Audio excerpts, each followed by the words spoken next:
Well, hello, thank you for joining us today. I have a really exciting announcement to make with you all today, but first let me say how delighted I am that our full slate of candidates from the Hamilton area are here with me today for this announcement, and that we're here at Neighbor to Neighbor, and we've just had the opportunity to tour this food bank by Charlotte. Thank you very much for the tour. She let me know that 1,700 families are being served, households, which means that about 5,000 people use this food bank. We know that food insecurity is a very important issue, with over 1 million people using food banks across the province. I know while I was mayor of the city of Mississauga, I had to help them fundraise over $2 million a year to help them service the people that came through the food bank. So in my view, this election is really about priorities and helping the most vulnerable in our community, like the people who come to the Neighbor to Neighbor food bank. I know with Doug Ford, it's about his rich buddies and friends, people like Elon Musk, since he won't rip up that contract permanently, catering to rich buddies. For us, it's the people in our community who need us, who are the most vulnerable. So I made some commitments, even during my leadership race, that I want to honor today because they're the right thing to do for people in our community who aren't being serviced as they should be. As you well know, our key priority is to provide everyone with a family doctor within the first 4 years. That is our key healthcare related commitment. This announcement will work hand in hand with that one. And we are very pleased today to announce to you all that the Liberal Party of Ontario will double the ODSP for all those across our province who are using it. And since I note, thank you.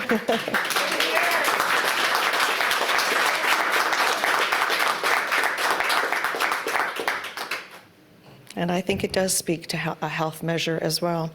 And since I know you will ask, it will be costed and part of the platform when we release it.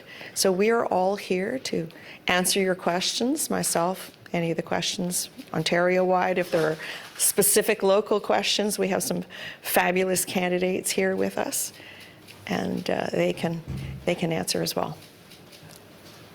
Do we have a lineup at the microphone? I can start. Welcome, thanks for joining. Didn't we just see each other in Ottawa? I think so. Is this thing on? Oh, it is. Okay. Where you have to slouch. Yeah, no, it's my curse and blessing.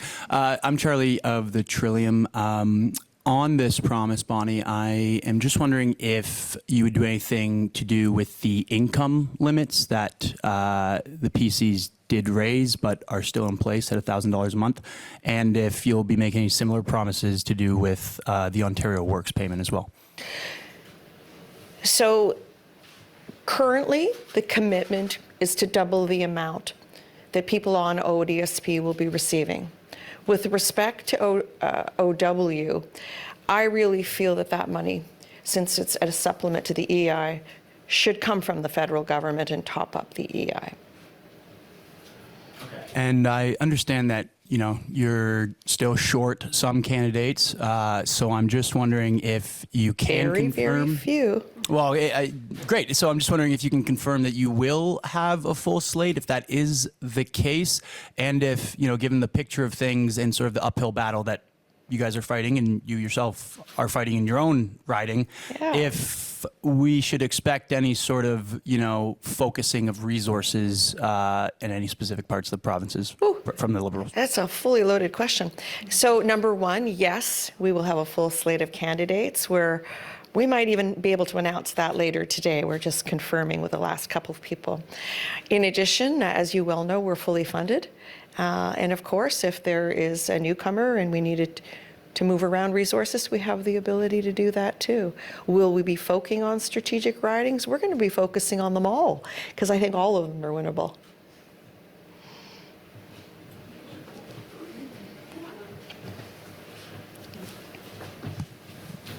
Hi, I'm Aura Carreño from CBC Hamilton. Welcome. I wanted to ask, the NDP have made a promise to remove tolls on Highway 407.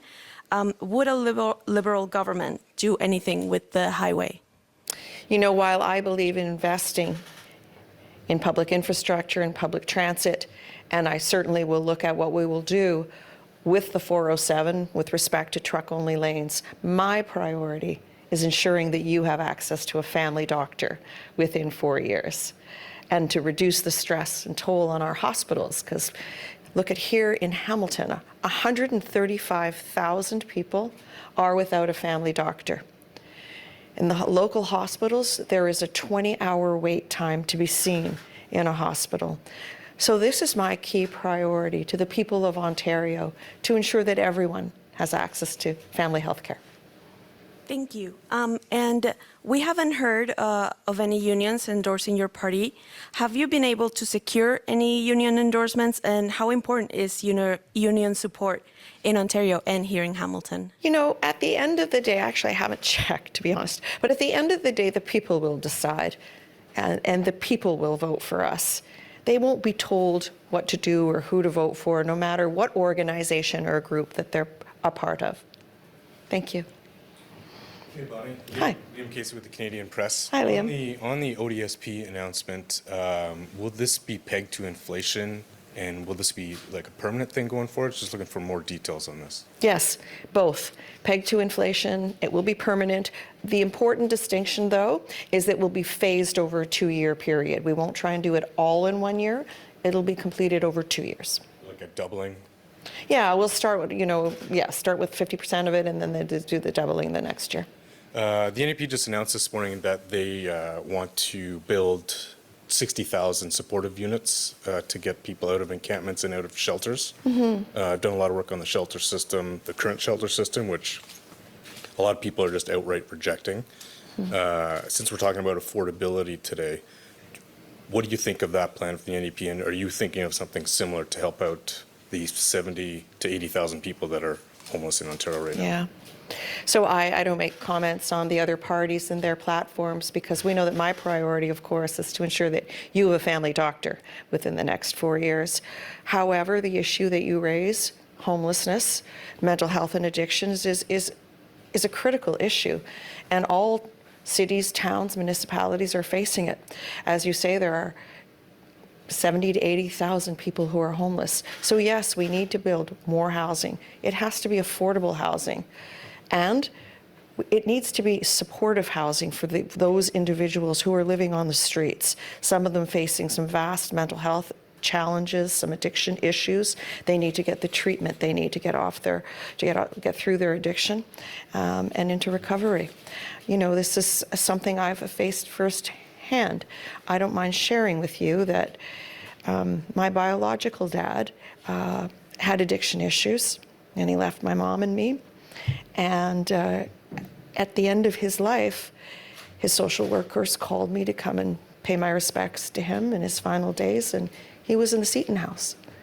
And I'm so relieved that places like that do exist and that can provide the care and support to people like my dad. So yeah, we need a lot more of that, right across Ontario, and the heart hubs that are being proposed are a drop in the bucket for what the need is.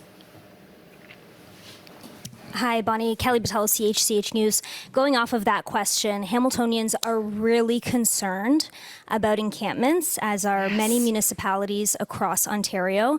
We've heard Mayor Andrea Horwath say multiple times that there needs to be more of supports and funding from the other 2 levels of government to tackle encampments. Yes. If elected, what would you do specifically towards encampments? I plan to have that conversation with Mayor Horwath this afternoon to learn more about what her specific needs are. But every small town, every community, not just large cities, are seeing tents and encampments. And let me tell you that I don't remember seeing them 8 years ago, or 9 years ago, or 10 years ago. This is a failure of Doug Ford's Ontario, that we see encampments across the province and people living in tents. And there's a group of mayors along with this premier that wants to scoop these people up and move them and put them where, I ask you? because we need a plan. They need to be housed in the supportive housing that I described. They need to get into treatment programs. I don't know what their plan is, but I do know it's been left on the shoulders of the mayors of the small towns, the cities, the municipalities to cope with this on their own. And I know because I was chair of big city mayors, and we would sit around the table and we would have this discussion and learn about each other's best practices and what worked in our municipality. And believe me, this was just another form of downloading to put this on the taxpayer, the property taxpayer base. This needs to be a coordinated plan, a coordinated strategy, properly funded by the province. It's the only way it's going to work. You can't, of course we don't want to see encampments, and of course we don't want them near children's schools, playgrounds, parks. Of course not. But if we move them, we need to have a plan, because where are we going to put them? If we tell them they can't be here in this park, they'll only find somewhere else to put up their tents. So it is not the solution. We need to get busy building supportive housing with wraparound services to ensure that they can get the treatment that they need. And believe me, I feel this in my heart, how critical an issue this is. It has to be addressed.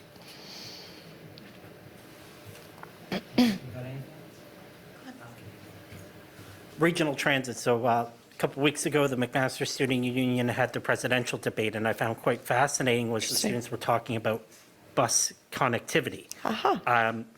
And to Peel region, up to Waterloo region, and then west towards Middlesex. What is your position on transit connectivity from, I'll use McMaster University as the vocal point, but in the West GTA? Oh, no, it's an excellent question. And of course, when I was mayor of the city of Mississauga, we had UTM, University of Toronto Mississauga campus. And you know, often these youth, they take programs at one university and then supplement it at a college, Sheridan College, elsewhere. Or they live in one community and then they go to school in another one. So they need proper access. You know, we were building express routes to go right to the university in Mississauga, and they need to know that there's that connectivity. They rely on it. So as Liberals, we all believe in public transit and investing in public transit and getting cars off the road, also expanding our GO train service. Let's make it all day two-way, and even from Niagara, for goodness sakes, here, London, Kitchener. I had the same conversation in Kitchener, Milton line. So that's what we need to do, invest in public transit. So you mentioned the London train service, so I want to get a little bit more specific on that. Sure. What do you envision for London train service? Because of course the pilot began and it was... Canceled by the Ford government. Yeah, but I can't remember how many hours it was between Toronto and London. Like, what does GO service to London look like under your government? We need better connectivity. We need to ensure people need to get to where they need to go. So it has to be regular service. If people are going to use public transit, it has to be affordable, it has to be reliable, and it has to be accessible, affordable. So there has to be the ability to use the same fare pass across the system, so that the system is integrated, that there's better connectivity, and that the fee that is paid, the fare, can be used right across the system. Like we've seen it south of the border, we've seen it in Europe, where there are always zone rides, right? So you go this distance, you pay one rate, you go a further distance, so it's all fully integrated. That's my dream, that's my vision, to have a fully integrated system. Hi, Matthew from the Hamilton Spectator. Thanks Hi, for taking Matthew. the time.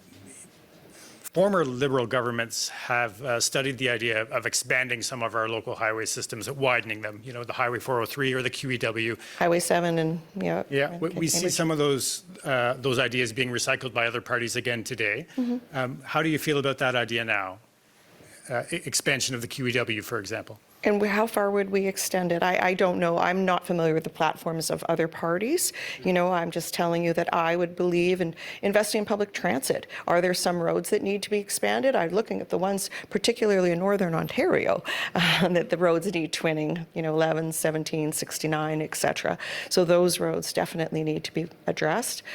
You know, I think as an alternative to the 413, We could expand the 427 and put truck-only routes on the 407, right? This is an option as well. But my priority is always going to be public transit and investing in public transit. And I know here in Hamilton, you are committed to the LRT. We need to get that built as well. I know there was some dissension initially, but I think everyone's rallied around the plan now.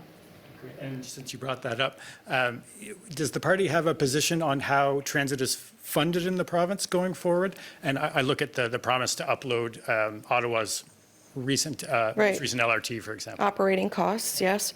And it's also the capital and the operating costs long-term, because often municipalities get saddled with the operating, and then you see what's happened in Toronto and in Ottawa, and anyone riding or operating rather, a large transit service.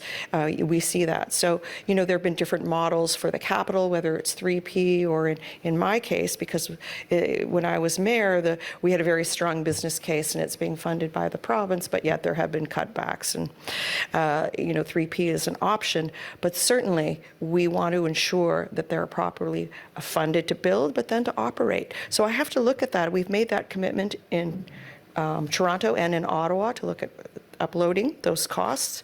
It's only right. What happens is a large financial burden on the municipality as a result. Anyone running a large transit service ends up, in a bit of debt. So particularly during COVID, they're still coming out. Thank you. Amazing. That now concludes our press conference. Thank you guys so much. Thank you. Thank you all for coming.